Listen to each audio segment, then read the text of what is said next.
आमदार साहेब हे आता फक्त गुलालानं जास्त भरलेत ना ते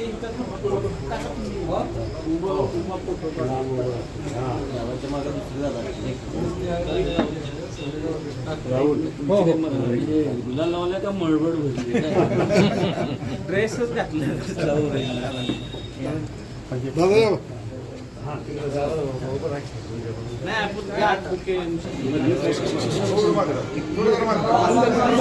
माग माग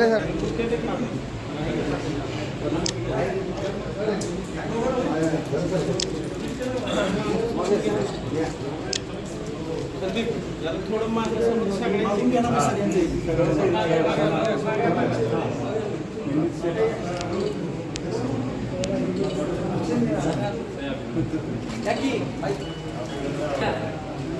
छत्रपती शिवाजी महाराज की जय जय भवानी जय शिवाजी हर हर महादेव तुमचेच आशीर्वाद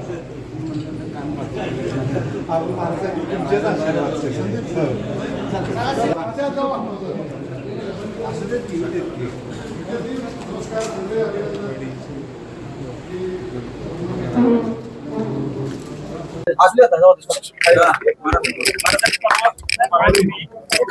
एका शब्दात विषय संपवला होता की विजयी आमदार साहेब म्हणून नामोल्लेख केला होता. काय सांगाल?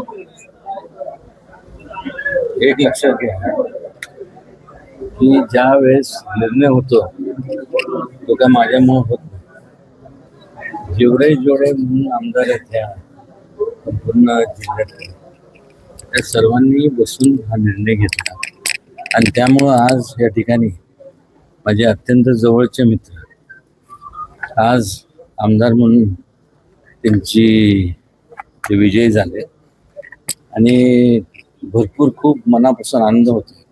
कारण की एक केवळ ही आजची मैत्री नाही, मनोजदादा असतील, सुनील असेल, काटकर तात्या असतील, ही सगळी गेले किती 1 2 3 मोजता येत नाही, म्हणजे 20 पेक्षा अधिक जास्त वर्षाचे कुलदीप असेल ना तर सगळ्यांची भीमराव काका तर काय सगळ्यांनी ज्येष्ठच आहे.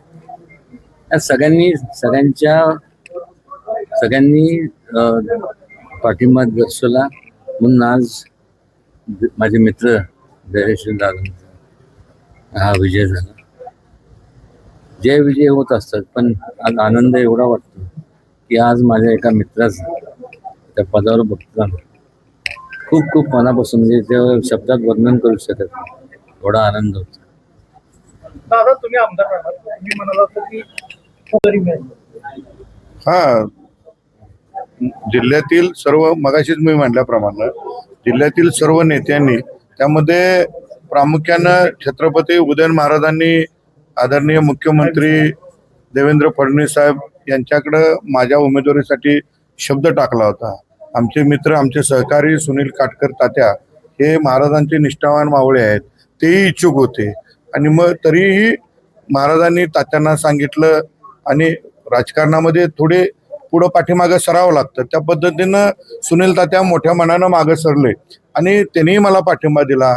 महाराजांनी माझं नाव वर कमिटीला दिलं त्यामुळं माझं नाव जिल्ह्यातून फायनल झालं. त्यांनी त्यांच्या नगरसेवकांच्या बैठकीमध्ये सुद्धा महाराजांनी शिवेंद्रबाबांनी तसं सांगितलं होतं.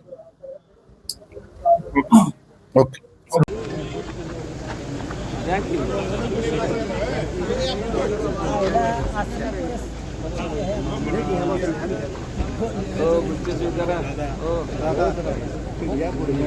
फोटो